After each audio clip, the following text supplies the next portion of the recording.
Hollywood continues to take IPs that we love and bastardize them. About a week ago, there was a trailer for the HBO Max series Velma that was released. And one, it was pretty bad. It was already a bad trailer. And two, there is a lot of backlash surrounding this show that I want to talk about. And it's not just your average backlash, let me tell you.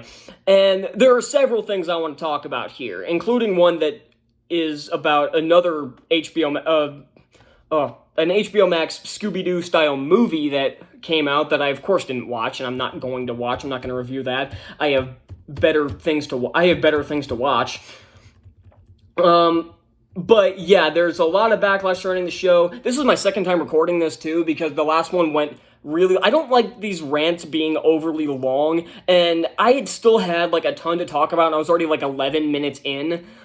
So I decided, you know what, I'm just gonna reshoot this to try to make it be a little more focused, because I realized I kept kind of like repeating myself and everything. You don't care. You wouldn't even know this was my second take if I didn't say anything, but... Alright, first off, I need to figure out where the frick that website was. But, so yeah, not only is this one of the worst trailers ever, and, okay, here we go. It's not the exact same thing, but it's close enough. Yeah. So, first off, there's of course controversy around the characters, because every single one of them, except for one, was race swapped, because that's the new trend in Hollywood. It's something that I already did a whole video on. Go click the card to see the full video about why race swapping needs to just stop. Straight up. And there's also a character missing. Now, these are the characters right here. See a problem? So first, they have Velma, who's South Asian, much like her voice actress. And it always bothers me that these people always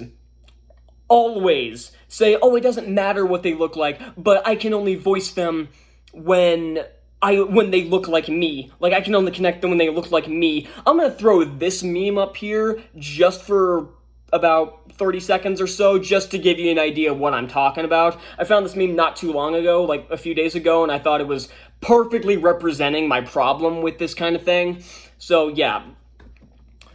So, and then there's Asian Daphne, Black Shaggy, or Norville, because the dude with that haircut definitely isn't going to be called Shaggy, and creepy-ass anime-looking Fred. And someone's missing. The dog. And there's a reason for this. It's not a good one, but there is a reason. And it was the showrunner claims that the absence of Scooby was due to the fact because that's what made it a kid's show. Yes, it was just the talking dog that made this IP for kids. There have been R-rated movies and stuff like that, and like big movies and darker stuff that have talking animals, or hell, they're ones with aliens, or like things. It's like, how does this make it a kid's show? So, enough of that. Like, there's also the fact, like, with these both casting decisions, and something else I wanted to point out is that each one of these characters not so suspiciously looks pretty much like their voice actor, which tells me that they casted these with an agenda and then designed the characters around whoever they casted. That's what that tells me. And this is probably one of the most racist quotes I've ever seen from Minnie Kaling. These characters are so iconic, but they weren't defined by their whiteness, except for Fred. Fucking excuse me? Now, first off, she's kind of right. They are not defined by their whiteness, for fuck's sake. But first off, why is Fred, though? Why? And two, where do they get this where do they come up with this shit? That's what I want to know. But there's not just that. There's also the trailer itself. And it tries to be extremely meta, but all it does, it like deliberately attacks fan bases, not even to the point, not even just like, oh, it's trying to be cheeky about it. It is like, straight up mocking fan bases in general. Now, I've had my fair share of problems with toxic fan bases like the DC fan base and the Percy Jackson fan base and the DC shills and everything, but this is like She-Hulk level, directly trying to mock people who hate their fucking product. This is Velma sending a text message to HBO Max. They're really clever here, guys. Basically about a version of Judy Jetson, which is like this Velma thing. It's a spin-off for Judy Jetson. Dear HBO Max, I just learned you intend to make a genre-bending comedic origin story of Judy Jetson. When I heard this new version of Judy Jetson wouldn't be boy crazy, the only word I had to describe my disgust was jinkies. Oh god, I hate saying that word. That word might have been fine in like the 60s, doesn't work in 2022. God, I hate saying that word so much. If there's one thing the internet agrees on, is that you should never change anything ever. I hope you die. Now, I've seen I've seen people like this, like especially from like DC and Percy Jackson fan bases and everything. Trust me, I've seen this, had it in my comments section. So, yeah, so this is definitely, there are people in fan bases like this, but they're trying to play this off as if this is the average fan, and that doesn't make any sense whatsoever, because it's not. These are the toxic side of fan bases. And they're not doing it in a clever way either. They're just they're trying to use it to deflect blame about the fact that that people are gonna hate this fucking show. They know people are gonna hate this show, trust me. And especially with all the backlash the trailer's been getting, over 200,000 dislikes at the time of this recording, off about 1 million views. So that's that's a little under 20% of the people dislike this. And there's like maybe under 20,000 likes. I don't know. I don't have the Chrome extension because I don't use Chrome on my laptop, so I'm not able to actually see the ratio. And God knows I'm not actually going to put the trailer up on my YouTube account.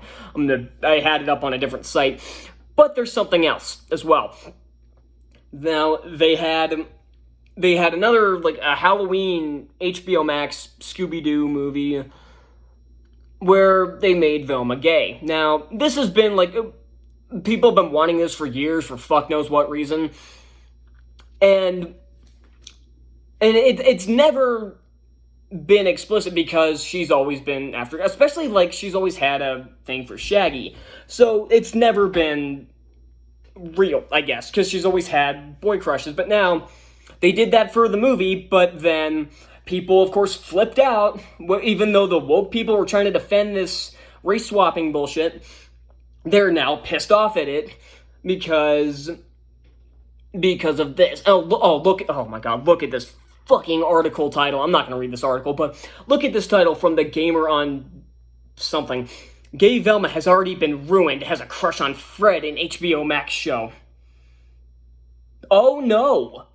Who the fuck cares? This is my big problem, is that people say, oh, it shouldn't matter as long as it works in their favor. As long as it's woke enough, they will say, oh, it doesn't matter. But if it's even the slightest bit not woke enough for these people, they will fucking trash it. No matter how hard they try to cater to these fucking nutbags, you will never be woke enough for them. You will always get attacked by these freaking lunatics.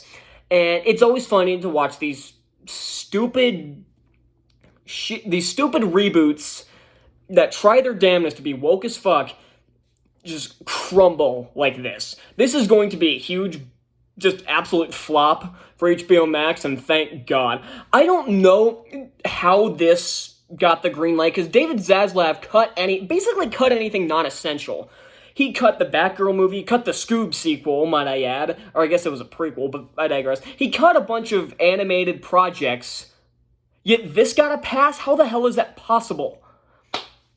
So that's all I got. Let me know what you guys thought of this shitty trailer down in the comments. And now I got better stuff to do, so I'll see you then. Bye.